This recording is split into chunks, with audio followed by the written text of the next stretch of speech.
जा ठीक आहे. मी तुला कागद परत देत जाईल.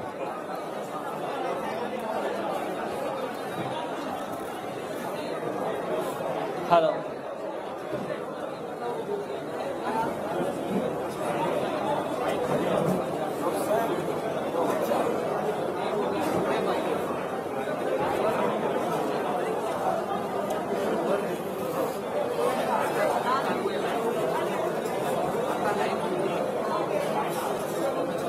आले सगळे बसले.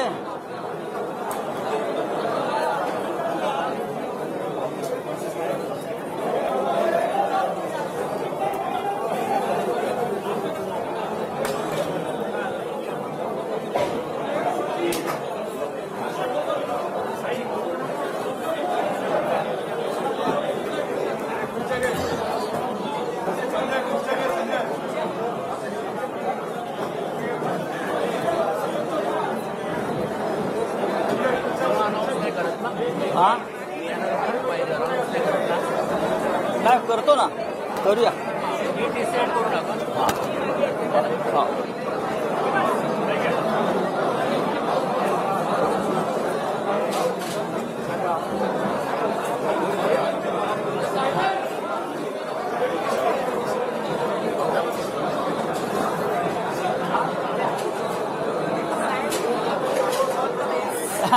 थँक्यू.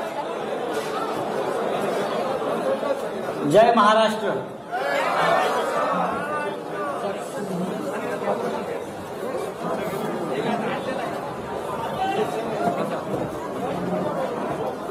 मला असं वाटतं ही आंतरराष्ट्रीय पत्रकार परिषद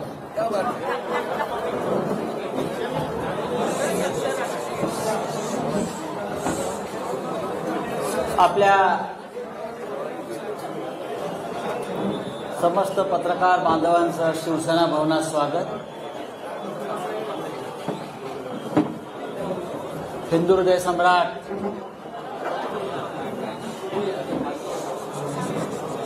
शिवसेना प्रमुख बाळासाहेब ठाकरे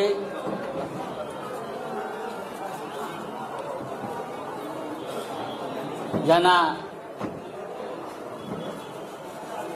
वंदन करतो, अभिवादन करतो, त्यांचं स्मरण करतो. कारण या वास्तूला एक महत्व आहे. अनेक लढे शिवसेना प्रमुखांच्या नेतृत्वाखाली आम्ही याच वास्तूतून सुरू केलेले. या वास्तूनं अनेक हल्ले पचवलेले आहेत. नुसते हल्ले नाही तर अतिरेकांचा हल्लाही पचवलाय. याच वास्तूच्या खाली बॉम्बस्फोट झालेले आहेत अतिरेक्यांकडून. माझ्या सोबत शिवसेना प्रमुखांचे, आमचे सगळ्यांचे सहकारी आहेत, ज्यांनी शिवसेना प्रमुखांबरोबर वर्षानुवर्ष काम केलं. असे सगळे दिवाकर रावते उपस्थित आहेत. खूप दिवसांनी अडसूळ आहेत आमचे. विनायक राऊत, अनिल देसाई, आदेश बांदेकर, मुंबईच्या महापौर किशोरीताई पेडणेकर, अरविंद सावंत, मंत्री उदय सामंत, अनेक म्हणजे संपूर्ण शिवसेना इकडे उपस्थित आहे. मी माननीय उद्धव ठाकरे, माननीय मुख्यमंत्री आणि शिवसेना पक्ष प्रमुख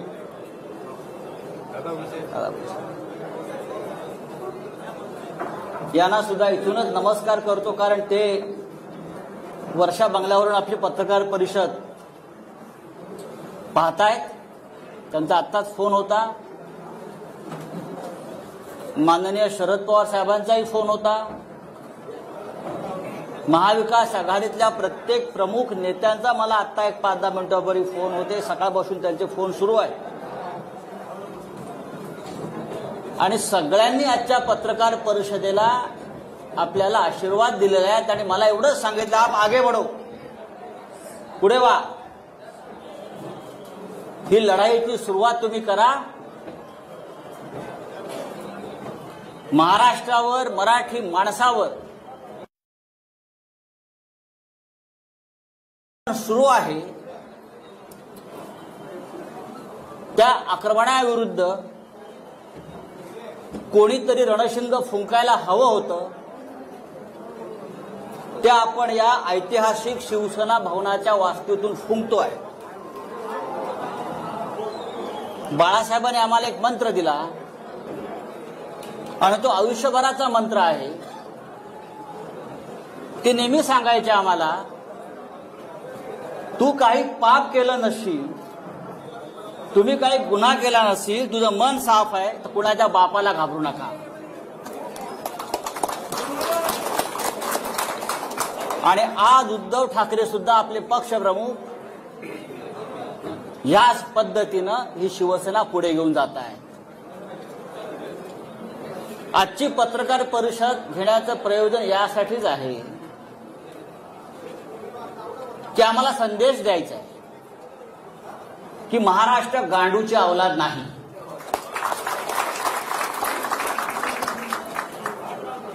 मराठी माणूस बेईमान नाही. आणि तुम्ही कितीही नामर्दांगी करून आमच्या पाठीमागे वार केले तरी शिवसेना घाबरणार नाही. यासाठी हे पत्रकार परिषदेचं आयोजन आहे.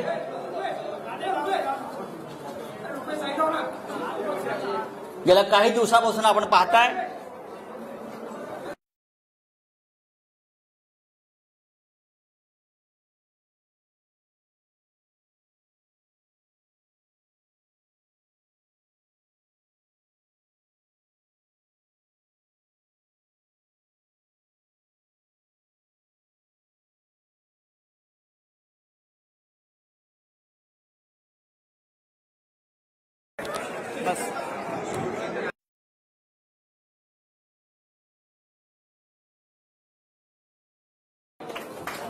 यासाठी हे पत्रकार परिषदेचं आयोजन आहे.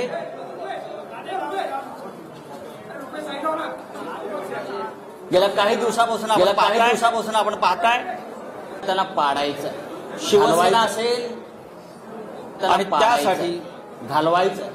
केंद्रीय तपास यंत्रणांचा गैरवापर सुरू. केंद्रीय तपास यंत्रणांचा गैरवापर, खोटे आरोप, बदनाम्या, खोटे आरोप, केंद्रीय तपास यंत्रणांचा दबाव. एकतर तुम्ही सरेंडर व्हा, गुडघे टेका, नाहीतर सरकार आम्ही घालवू, अशा प्रकारच्या धमक्या सतत दिल्या जात आहेत. पहा ना, भारतीय जनता पक्षाचे जे प्रमुख लोक आहेत रोज तारखा का देत आहेत? या महाराष्ट्रामध्ये 170चं बहुमत असताना 170चं बहुमत असताना भारतीय जनता पक्षाचे लोक 2 दिवसांनी एक तारीख देतात. आता 10 मार्च नंतर, आता अमुक, हे तुम्ही कोणाच्या भरोशावर ह्या तारखा देताय? व्यंकय्या नायडू यांना आम्ही एक पत्र लिहिलंय, त्या पत्रापासून सुरुवात झालेली आहे. राज्यसभेचे चेअरमन व्यंकय्या नायडू, उपराष्ट्रपती यांना मी एक पत्र लिहून केंद्रीय तपास यंत्रणा महाराष्ट्रात काय करतायत आणि माझ्यासारख्या राज्यसभा सदस्याला कशा प्रकारे त्रास देऊ पाहतायत, याचं कारण इतकंच आहे की साधारण 20 दिवसापूर्वी आणि त्याच्या आधी भारतीय जनता पक्षाचे काही प्रमुख लोक मला भेटले. हा विषय दिल्लीत मी सांगितलेला आहे. भारतीय जनता पक्षाचे काही प्रमुख लोक मला भेटले, ज्यांना मी ओळखतो. 3 वेळा मला ते भेटले आणि त्यांनी मला वारंवार हे सांगण्याचा प्रयत्न केला की तुम्ही या सरकारच्या प्रवाहातून बाहेर पडा. कोणत्याही परिस्थितीमध्ये आम्हाला हे सरकार घालवायचं आहे. आमची संपूर्ण तयारी झालेली आहे. एकतर आम्ही इतर राष्ट्रपती राजवट आणू, नाहीतर काही आमदार आम्हाला आमच्या हाताशी लागतायत, त्यांना तोडून आम्ही हे सरकार बनवू. तुम्ही मध्ये पडू नका. तुम्ही आम्हाला मदत करा आमचं सरकार येण्यासाठी. मी म्हटले, कसं काय शक्य आहे? 170 आमदारांचं बहुमत तुम्ही कसं काय उद्ध्वस्त करू शकता, पायदळी तुडवू शकता? या लोकभावना. ह्याच्यावर त्यांनी मला सांगितलं, जर तुम्ही काही लोकांनी आम्हाला मदत केली नाही तर तुम्हाला केंद्रीय तपास यंत्रणा तुम्हाला टाईट करतील, हा शब्द आहे, टाईट करतील आणि फिक्स करतील. मी आता त्यांची नावं घेत नाही, पण मी भविष्याची. आणि त्या संदर्भात दिल्लीतून सगळी सिद्धता झालेली आहे तुमच्या लोकांना टाईट करण्याचं, फिक्स करण्याचं. आणि तुम्हाला नंतर पश्चाताप होईल की तुम्ही आम्हाला का मदत केली नाही. मी म्हटलं काय हरकत नाही, तुम्ही काही करू शकता, पण महाराष्ट्राच्या सरकारला किंवा ठाकरे सरकारला नख लागेल असं कोणतेही कृत्य आमच्या सरकारकडून होणार नाही. त्यांनी मला असंही सांगितलं, तुम्ही पाहिलं असेल की सध्या पवार कुटुंबांवर धाडी पडतायत. सध्या त्याच काळात सध्या पवार कुटुंबावर धाडी पडतायत आणि ते सुद्धा प्रकरण सोपं नाही. आम्ही त्यांना सुद्धा टाईट करतो. शरद पवार आणि मी नंतर माहिती घेतली तर त्याच दरम्यान एक दिवसाच्या आड दुसऱ्या दिवसापासून पवार साहेबांच्या म्हणजे पवार कुटुंबियांच्या घरावर सातत्यानं धाडी पडू लागल्या. ईडीचे लोक हे त्यांच्या घरात, त्यांच्या मुलींच्या घरात, बहिणींच्या घरामध्ये 8-8 दिवस जाऊन ठाण बांधून बसले, बाहेर पडायला तयार नव्हते. आणि तिथे सुद्धा ह्याच प्रकारच्या धमक्या त्यांना दिल्या जात होत्या. मी जेव्हा त्यांना नाही सांगितलं की तुम्ही या भानगडीत पडू नका, आम्ही प्रतिकार करू, आम्ही प्रतिकार करू, सरकार पाडण्याचा प्रयत्न झाला तर महाराष्ट्रामध्ये ठिणगी पडेल, तेव्हा त्यांनी मला असं सांगतात ते की काही होणार नाही, आम्ही केंद्रीय पोलीस बल आणून सगळ्यांना थंड करू, ईडी तर आहेच, केंद्रीय तपास यंत्रणा आहेच. आणि तिसऱ्या दिवशी ताबडतोब माझ्यावर आणि माझ्या आसपासच्या लोकांवर ईडीच्या धाडी पडायला सुरुवात झाली. तिसऱ्या दिवशी अत्यंत वाईट पद्धतीने पहाटे 4 वाजता, पहाटे 3 वाजता आणि त्याच्या आधी धाड पडण्याआधी तो मुलुंडचा जो दलाल आहे तो पत्रकार परिषद घेतो आणि सांगतो की आता संजय राऊतांना अटक होणार आहे, आता ईडीचे लोक त्यांच्या घरी पोहोचणार आहेत, या माणसाच्या घरी पोहोचणार आहेत. हा काय प्रकार? तुमचं सरकार महाराष्ट्रात आलं नाही याचा तुम्ही सूड अशा प्रकारे केंद्रीय तपास यंत्रणांचा, सीबीआयचा, ईडीचा गैरवापर करून आम्हाला त्रास देता आणि तुम्हाला असं वाटतं की आम्ही झुकू. बाळासाहेब ठाकरेंनी आम्हाला शिकवलं नाही गुडघे टेकायचं, अजिबात. हे शक्य नाही. तुम्ही काही करा, हे सरकार पडणार नाही. मी वारंवार त्यांना सांगत राहिलो आणि जेव्हा जेव्हा मी त्यांना सांगत आलो त्या दिवशी माझ्या नातेवाईकांच्या, माझ्या मित्रांच्या घरावर रेड पडत गेले. म्हणजे मला फ्रेम करण्यासाठी त्यांनी माझ्या आजूबाजूच्या लोकांना फ्रेम करण्याचा प्रयत्न केला. खोटी प्रकरण आहेत सगळी. जे जे आरोप माझ्यावर झालेले आहेत त्यातलं एकही प्रकरण खरं नाही. कोणत्याही प्रकरणात, कोणत्याही धंद्यात अशा प्रकारच्या मुळात मराठी माणसानं धंदा करू नये असं यांना वाटतं, म्हणून ते आपल्याला टाईट करतात. माझी मुलं असतील, माझे नातेवाईक असतील, माझा मित्र परिवार असेल, प्रत्येकाला बदनाम करायचं, खोट्या नावाने फोन करायचं. आत्ता तुमच्याकडे ईडी पोहोचताय, मुलांना फोन करायचा, उद्या सकाळी 4 वाजता ईडी आणि सीबीआय तुमच्या घरी येत आहे, उद्या सकाळी तुमच्या वडिलांना अटक करून घेऊन जातील. इतकं निर्घृण पद्धतीनं राजकारण या महाराष्ट्रामध्ये कधी झालं नव्हतं. हे भारतीय जनता पक्षानं नालायकपणा सुरू केला आहे महाराष्ट्रामध्ये. गेल्या काही वर्षापासून आपण पाहतोय, वर्षभरापासून शिवसेना आणि उद्धव ठाकरे यांच्यावरती हल्ले सुरू आहेत. खोटे काय? एक एक प्रकरण मी तुम्हाला आता सांगतो सत्य काय. आतापर्यंत शिवसेनेकडून आपण कधी उत्तर दिलं नव्हतं. आता उद्धवजींनी मला सांगितलंय आधी लोकांसमोर वस्तुस्थिती येऊ द्या, सत्य येऊ द्या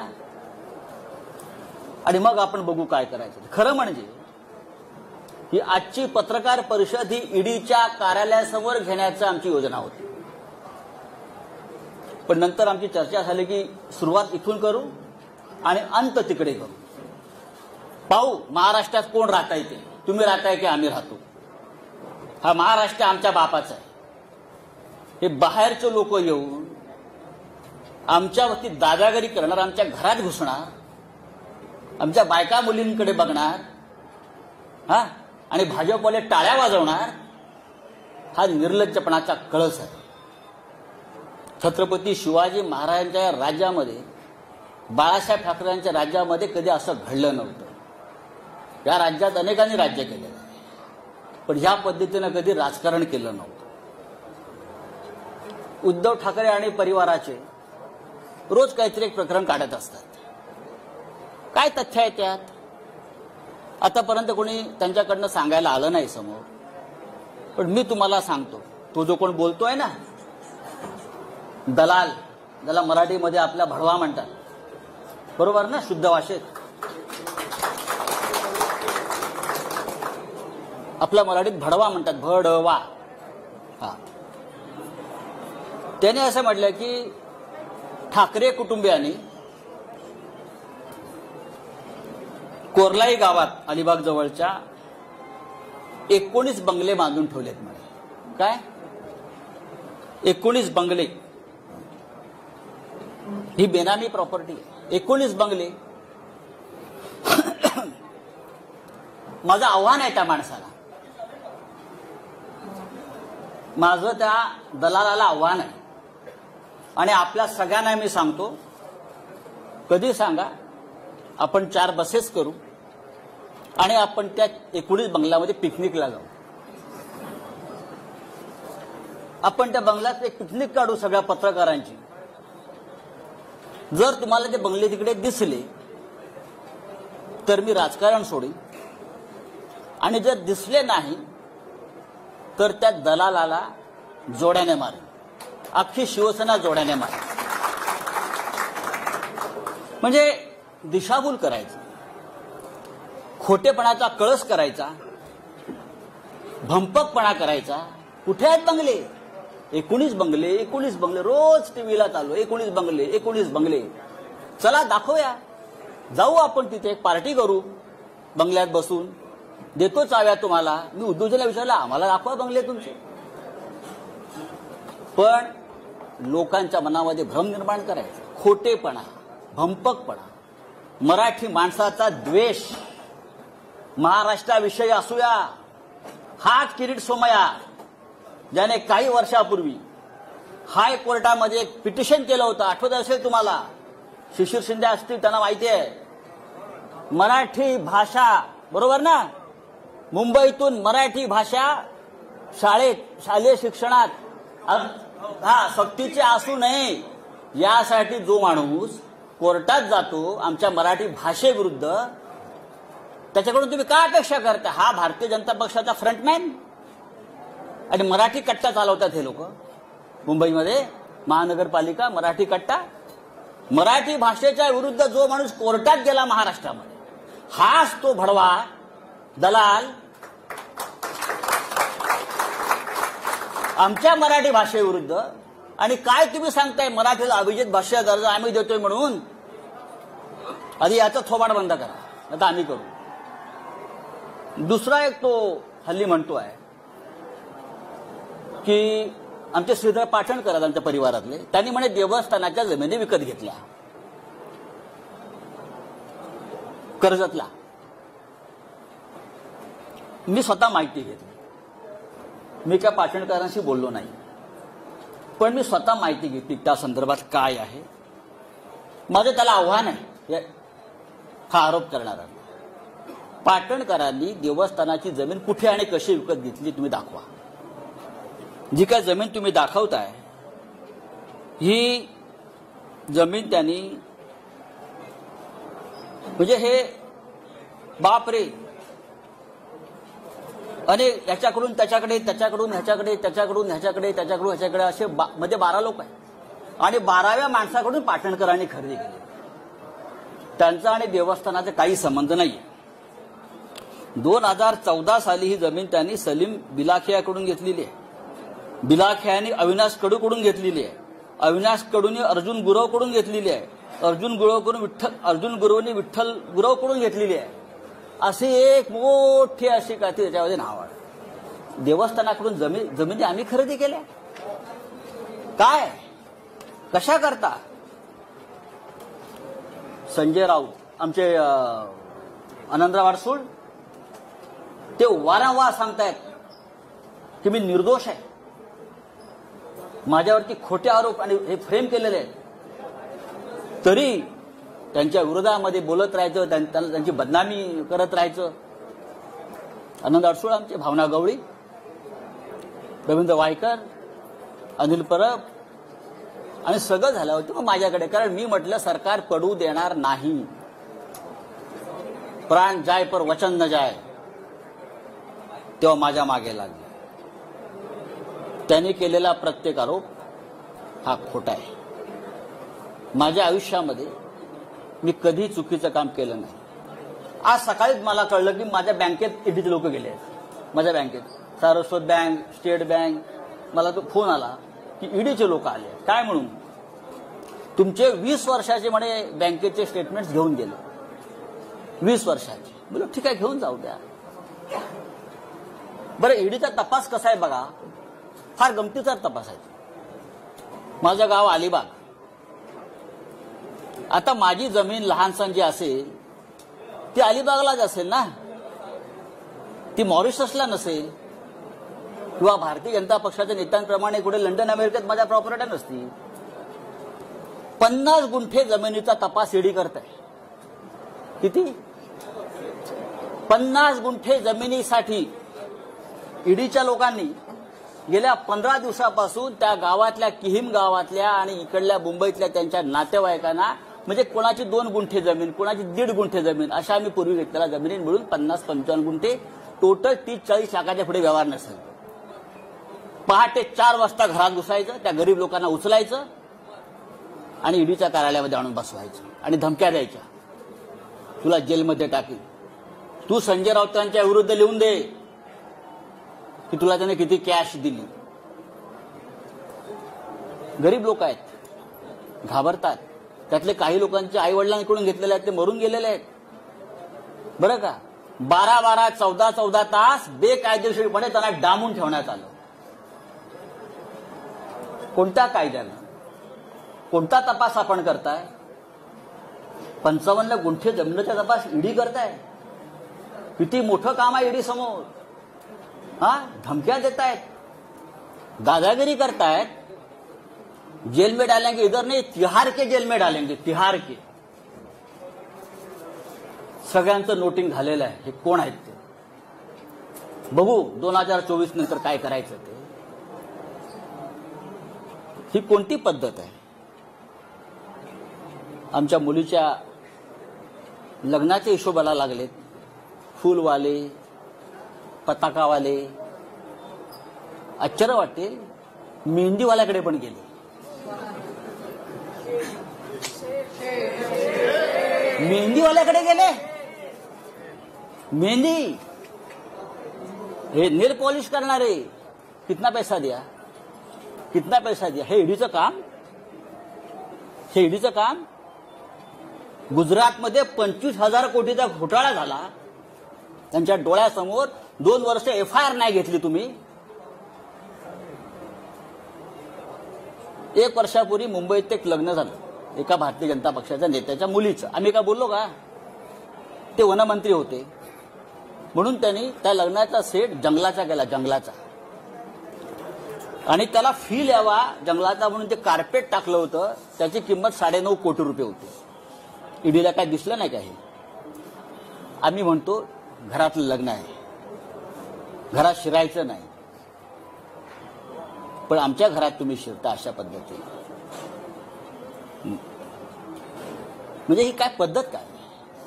मुलांच्या घरात तुम्ही शिरताय, मुलांच्या दुकानात शिरताय, मुलांच्या कामाच्या ठिकाणी शिरताय, दादागिरी करताय, देख लेंगे बोलताय.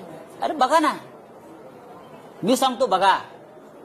मी पहिला माणूस आहे सांगणारा की बघा म्हणून. बघूनच घ्या. जेलमध्ये टाकणारा टाका, मी जायला तयार आहे. पण माझ्याबरोबर तुम्ही सुद्धा असाल सगळे. आता मी काही गोष्टी तुम्हाला सांगतो, हळूहळू त्या सांगायला हव्यात.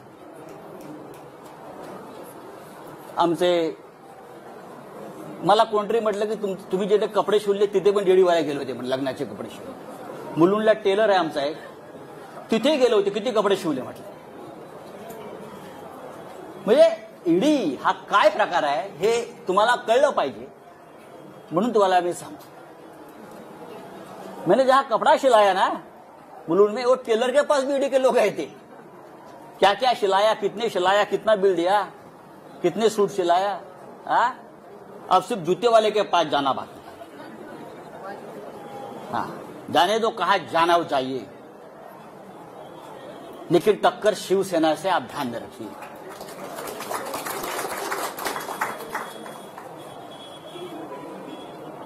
एक दूध वाला है हरियाणा में, एक दूध वाला है, मिल्क मैन.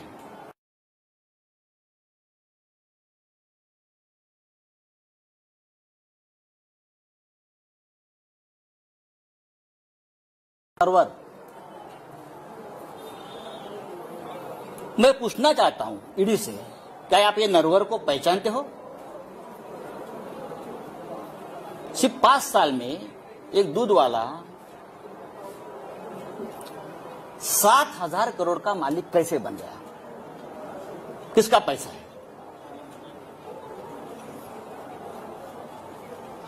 7,000 करोड़ का मालिक कैसे बन गया?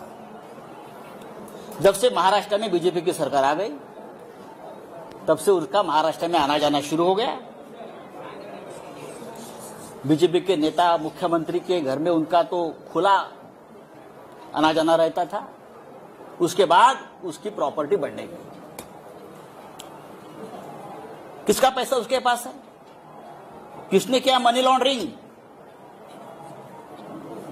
मैं ये मनी लॉन्ड्रिंग की जो केसेस है नरवर की और सब की, आप बीजेपी के नेताओं की यहां की जल्दी में दे रहा हूं,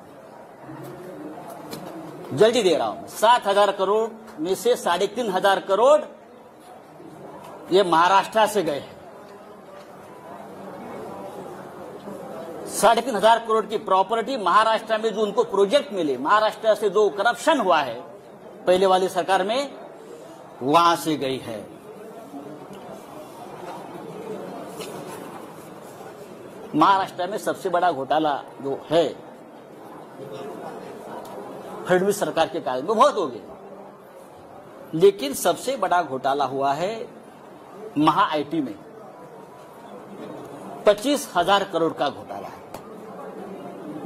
25,000. कौन है अमोल काळे? कहां छुपाया उसको बताइए. Who is Amol Kale? Who is Vijay Dhavangale?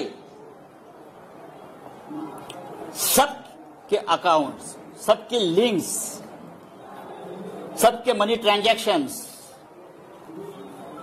सबके किसके साथ जुड़े हैं, बिना टेंडर किसको कॉन्ट्रैक्ट मिले हैं, पैसा कहां कहां गया है. 2 दिन में जाएगा ईओडब्ल्यू के पास, फिर जाएगा ईडी के पास. 5,000 करोड़ का तो हिसाब मेरे पास आया है. 5,000 करोड़ का हिसाब मेरे पास आया है, वो जाएगा. हमारी 1 गुंठा जमीन आप निकालते हो, हमारे कितने बंगले, 19 बंगले निकाल रहे हो जो नहीं है जमीन पर. हाँ, मैं सेंटर ही हूं, आप मुझे नहीं बदल सकते. आप मुझे बताइए, ईडी के पास काम नहीं है क्या? जो हमारे जैसे मिडिल क्लास लोग जो है महाराष्ट्र में, उनके पीछे पड़े हो. पढ़ना है तो पढ़ लीजिए, लेकिन आपने गलत आदमी से पंगा लिया है. आपने शिवसेना से पंगा लिया है, आपने महाराष्ट्र से पंगा लिया है. मैं इतना आपको बताना चाहता हूं. अब मैं वापस आता हूं. परत आता मी येतो. तुमचे प्रिय जे रोज असतात ना तत पप करत, त्यांनी म्हणे पीएमसी बँक घोटाळा काढला. पीएमसी बँक घोटाळा. दुसरे काढलंय पत्राचाळ. आणि पीएमसी बँक घोटाळा पत्राचाळीशी त्यांनी आमचा सगळ्यांचा संबंध लावला. माझं तिथे बँकेत कधी खातं नाही, मला ती बँक कुठे माहित नाही. पत्राचाळ मी अद्याप बघितलेली नाही. ठीक आहे, माझ्या आसपासचे मित्रपरिवार त्या व्यवसायात कुठे असतील मला माहित नाही, असू शकतात माझे. आणि मी कधीही ज्यांची नावं घेतली आहेत ते सगळे माझे मित्र आहेत. मी कधी टाळणार नाही. मी पळपुटा नाही. माझे मित्र आहेत ते, आणि माझे मित्र आहेत म्हणून त्यांना फ्रेम केलेलं आहे, हे पण मला माहिती आहे, मला त्रास देण्यासाठी. आता हे जे कोणी आहेत तुमचे दलाल भडवे, ज्याला आपण मगाशी म्हणत होतो, ते वारंवार जे सांगतायत की पीएमसी बँक घोटाळ्यातले पैसे हे वापरतायत आले आहेत. राकेश वाधवान, मला वाटतं नाव त्यांचं, राकेश वाधवान हे पीएमसी बँक घोटाळ्यातला एक असा आरोपी आहे. तो बिल्डर आहे मोठा, तो होता. बरंच काय काय सांगतात. आमचे सगळ्यांशी त्याचे संबंध आहेत आणि पीएमसी बँक घोटाळ्यातले पैसे आम्ही वापरतो आहोत. आता फार एक महत्वाची गोष्ट मी तुम्हाला सांगतो. राकेश वाधवानला त्या काळात कोण ओळखत नव्हतं, सगळेच ओळखत होते. राकेश वाधवानच्या खात्यातून बीजेपीच्या अकाउंटला 20 कोटी रुपये गेलेले आहेत पक्षनिधी म्हणून. बीजेपीच्या अकाउंटला 20 कोटी ऑफिशियली गेले आहेत राकेश वाधवानच्या, हे सगळ्यांना माहिती आहे. पण आता हे जे महाशय बोलतात आमच्यावर कि राकेश वाधवान, पीएमसी बँक घोटाळा, भ्रष्टाचार, ईडी वाले सुनो, अगर ईडी वाले कहा सुनते होगे आज मेरी बात उनको सुननी पड़ेगी. आज ईडी और सीबीआई, ईओडब्ल्यू, प्रधानमंत्री और गृह मंत्री आज मेरा ये जो स्पीच है वहां बैठकर सुन रहे हैं, मुझे मालूम है. ये जो है अभी किरीट सोमैया ना, क्या उसका नाम, हाँ, वो बोलता है कि राकेश वाधवान एक भयंकर मानुस है, उसने भ्रष्टाचार किया है, पीएमसी बैंक घोटाला किया है, लोगों का पैसा डुबाया है. अब मैं पूछना चाहता हूं भाई, ये निकॉन इंफ्रा कंस्ट्रक्शन कंपनी किसकी है? निकॉन इंफ्रा कंस्ट्रक्शन कंपनी किसकी है? ये कंपनी किरीट सोमैया की है, उसका फैमिली की है, नील किरीट सोमैया की है, और वो राकेश वाधवान का पार्टनर है.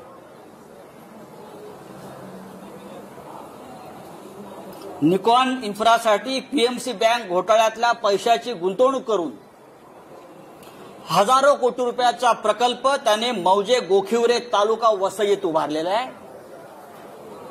हे मी पुराव्यासह सांगतोय. पीएमसी बँक घोटाळ्याचा मास्टर माइंड इजरायलचा राकेश वाधवानशी यांचा थेट आर्थिक संबंध आहे.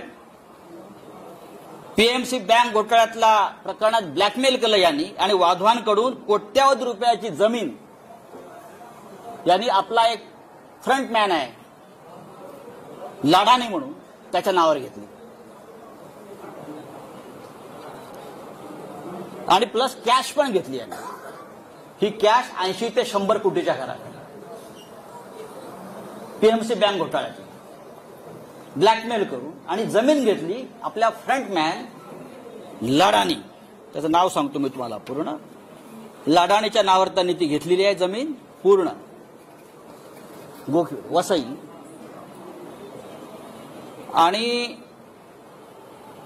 गोखिवरे वसई येथे ही 400 कोटी रुपयाची जमीन फक्त 4.5 कोटी रुपयाला घेतली. अशा 2 जमिनी त्याने घेतलेल्या आहेत. एक जमीन 7 कोटीला घेतली आणि त्या जमिनीवर जी कंपनी आहे या कंपनीचा डायरेक्टर नील किरीट सोमैया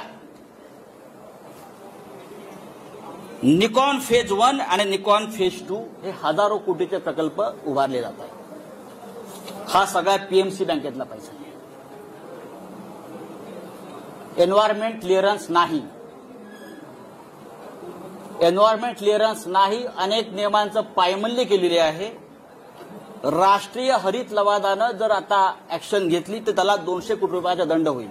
माझं आदित्य ठाकरे पर्यावरण मंत्री यांना आवाहन आहे, ताबडतोब यात लक्ष घाला आणि या प्रोजेक्टच्या संपूर्ण परवाने रद्द करा आधी. आणि ईओडब्ल्यूनं पीएमसी बँक घोटाळ्यामध्ये किरीट आणि नील सोमयाला ताबडतोब अटक करा. पीएमसी बँक घोटाळ्याच्या आधी किरीट सोमयाच्या अनेक जवळच्या लोकांनी बँकेतून पैसे काढून घेतले. मी तुम्हाला नंतर ती यादी देणार आहे. म्हणजे याला घोटाळा होतोय माहिती आहे.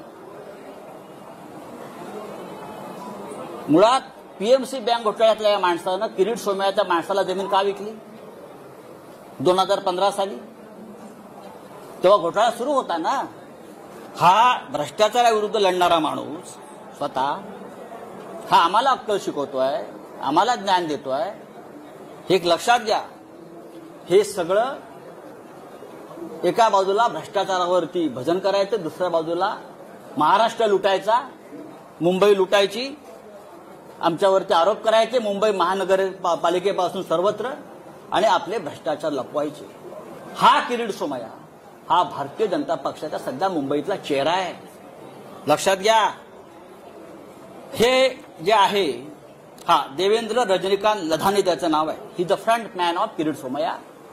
आणि त्याने राकेश वाधवांशी व्यवहार केलेला आहे मोठ्या प्रमाणात, कोट्यावधी रुपयाचा. ते सगळे पैसे पीएमसी बँक घोटाळ्यातले आहेत. ते सगळे पैसे, ते व्यवहार हे त्या बँकेसंदर्भातलेच आहेत आणि 1540 संदर्भातले पैसे सुद्धा याच्यामध्ये गेलेले आहेत. याची संपूर्ण चौकशी महाराष्ट्राच्या मुख्यमंत्र्यांनी करावी. यांचं माझं बोलणं झालेलं आहे. हे फक्त मी 5% सांगितलंय, कारण बाकी सगळे पेपर्स आज जातील. दुसरी गंमत तुम्हाला सांगतो. पीएमसी बँक घोटाळ्याचा तपास ईडी करत आहे. हे सगळे कागद ईडीकडे मी 3 वेळा पाठवलेले आहेत. हे सगळे पेपर्स, ऑल डॉक्युमेंट्स भ्रष्टाचाराच्या या किरीट सोमय्याच्या गेल्या 3 महिन्यामध्ये मी किमान 3 वेळा ईडी कार्यालयात पाठवलेले आहेत. तुम्ही 1 गुंठे 2 गुंठेवाल्यांना बोलवता आणि मी बघितलंय हा किरीट सोमय्या आतमध्ये बसून ईडीच्या कार्यालयामध्ये दही आणि खिचडी खात असतो रोज. हा, त्याच्या बापाचं राज्य आहे का इथे? तुम्ही आमच्या मराठी लोकांना बोलवणार, तुम्ही आमच्या मंत्र्यांना बोलवणार, तुम्ही आमच्या आमदार खासदारांना बोलवणार. और ये जो लोग हैं, ईडी का करप्शन इस हद तक है कि ये सब लोग ईडी के वसूली एजेंट बन गए. और मैं ये बहुत दावे के साथ कहता हूं. अब और एक मैं आपको बहुत इंटरेस्टिंग और मजे की बात बताने चाहता हूं. ईडी वाले सुनो और हिम्मत है तो मेरे घर पर आइए. मैंने पहले भी इस मंच से कहा था मैं नंगा आदमी हूं, मैं शिव सैनिक हूं. आप कितना भी मेरे बारे में गलत कर लीजिए, कितनी भी फ्रेम कर लीजिए, आई विल फाइट. मैं ईडी वाले से पूछता हूं कि जितेंद्र चंद्रलाल नवलानी कौन है? नाम लिख लीजिए. जितेंद्र चंद्रलाल नवलानी. ये नाम सुनकर मुंबई और दिल्ली के ईडी ऑफिस का सांस बंद हो गया होगा. उनको पसीने छूटे हैं.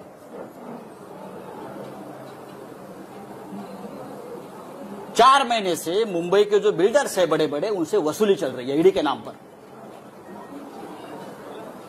मुंबई के 70 बिल्डर,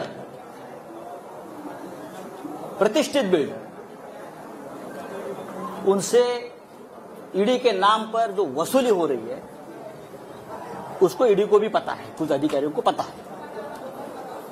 ये कौन है, ये किसके लोग हैं, सब डेटा मेरे पास है. और मैं सबसे पहले प्रधानमंत्री मोदी जी को इस बारे में, जैसे वेंकैया जी को लिखा है, मैं मोदी जी को लिखूंगा, मैं अमित शाह जी को लिखूंगा, बाद में जानकारी यही जगह से आपको दूंगा। जितेंद्र नवलानी, फरीद शमा, रोमी और फिरोज शमा, ये 4 किसके एजेंट हैं? मुंबई के 60 बिल्डरों से लोगों ने लगभग 300 करोड़ रुपए जमा किए हैं। कहां हो गया उसका मनी लॉन्ड्रिंग, मैं आपको बता दूंगा जल्दी। उसमें कितने ईडी के अफसर शामिल है, कहां बैठते हैं, कहां खाते हैं, कहां पीते हैं और क्या अय्याशी करते हैं, ये मैं देश को बताऊंगा। चाहे आप मुझे गोली मारो, आप मुझे जेल में डालो, आप कुछ भी करें, मैं आपसे डरने वाला नहीं हूं। आप करिए, आपको जो करना है करिए। अभी जो बात मैंने आपसे कही है, कि आप बात समझ लीजिए, महाराष्ट्र को बदनाम करना की एक बहुत बड़ा साजिश है। महाराष्ट्र, बंगाल और झारखंड, ये 3 राज्यों की सरकार गिराने की साजिश चल रही है और ईडी और सीबीआई का हथियार बना रहे हैं। हमारे जैसे लोग जो पार्टी के लिए अपनी जान देने को तैयार है, हमारे जैसे लोग, हम सबको तकलीफ देंगे, धमकाएंगे, डराएंगे। लेकिन भाई, आपने हमारा डीएनए अभी तक देखा नहीं है क्या है। ऐसी कोई जेल बनी नहीं है कि मुझे 2 साल तक जेल में रखे। हमने बहुत देखा है जिंदगी। आइए, अरे बच्चों को धमकाते हैं लोग, ईडी वाले छोटे छोटे बच्चों को धमकाते हैं। 80 साल के एक बुढ़े को पकड़ के लेके गए अलीबाग से, 80 ईयर्स ओल्ड हार्ट पेशेंट, वो रो रहा था कि मुझे अब याद नहीं है भाई, इतने साल का एक ट्रांजैक्शन है, मुझे कैसे याद होगा, 2-4 लाख का ट्रांजैक्शन है। तू यहां ही मरेगा, तू घर में नहीं जाएगा।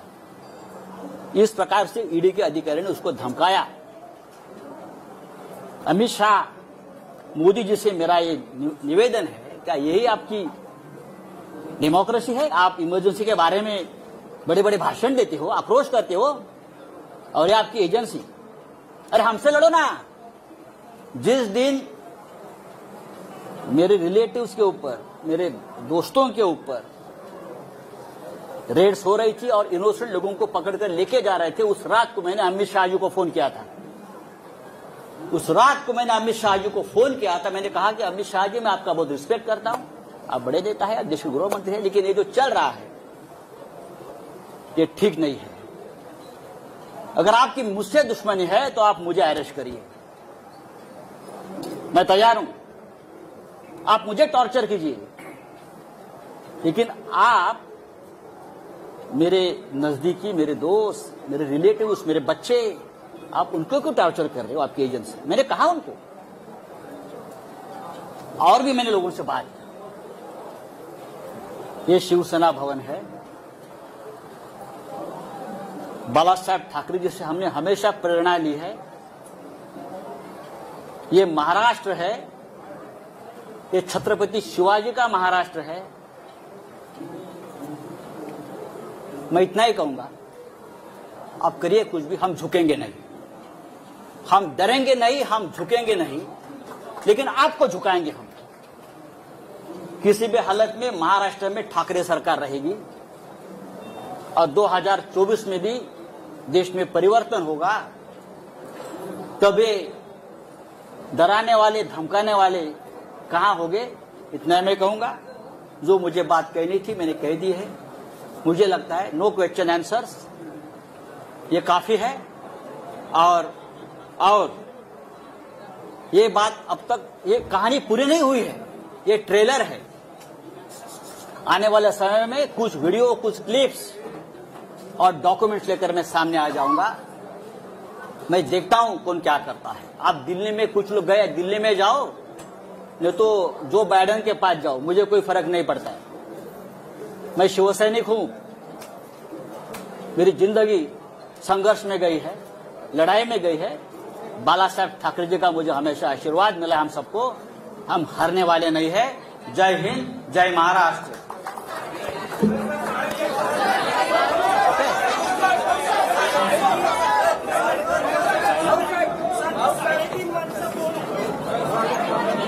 अजून एक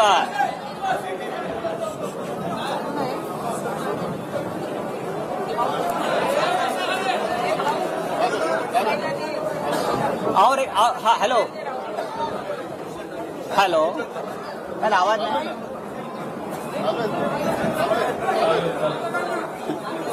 देवेंद्र फडणवीस जी का और एक फ्रंटमैन है जिसका नाम मोहित कंबोज। मोहित कंबोज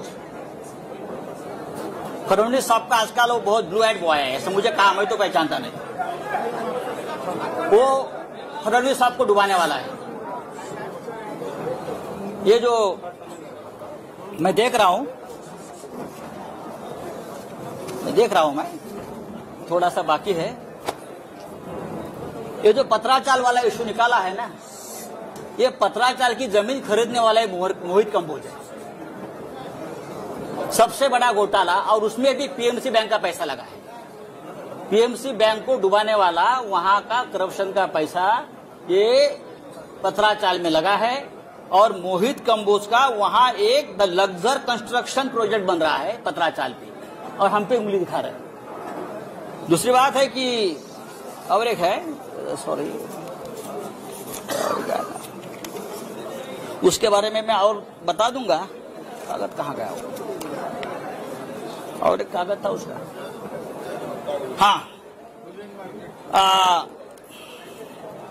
राकेश वाधवान, जो मैंने नाम लिया था,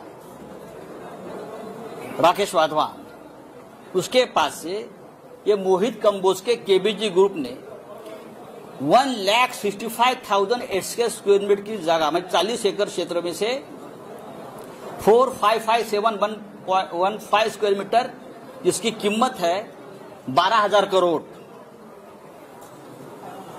मोहित कंबोज ने खरीद लिया। कितने में खरीद लिया? 100 करोड़ में सिर्फ। कैसे? किसका पैसा है? और लोग बोलते हैं ये हमारे फडणवीस साहब का ब्लू आइड बॉय है, ब्लू आइड बॉय है। ये Kamboj bio farming private limited, KBG ventures, Ironman real estate, Tirth experience private limited, KBG hotels, शिवाबी hotel, silver stick film company, Kaal Bhairav ventures, नैप्स media solutions, PM reality, Kaal Bhairav, उसमें किसका पैसा कहां से आया है फडणवीस साहब, सिर्फ आपको ही मालूम है। धन्यवाद।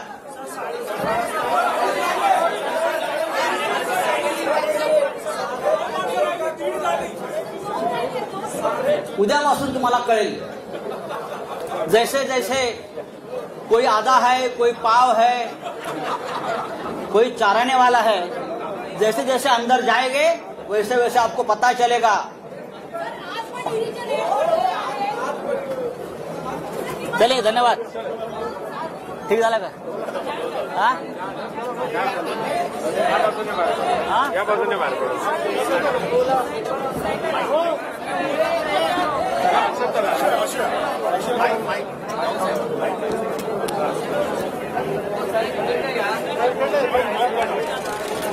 अरे तीन है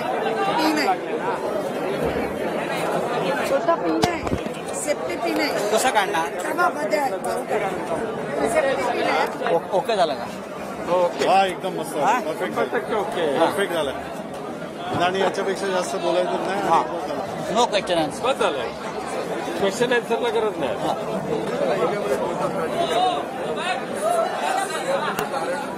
या इकडे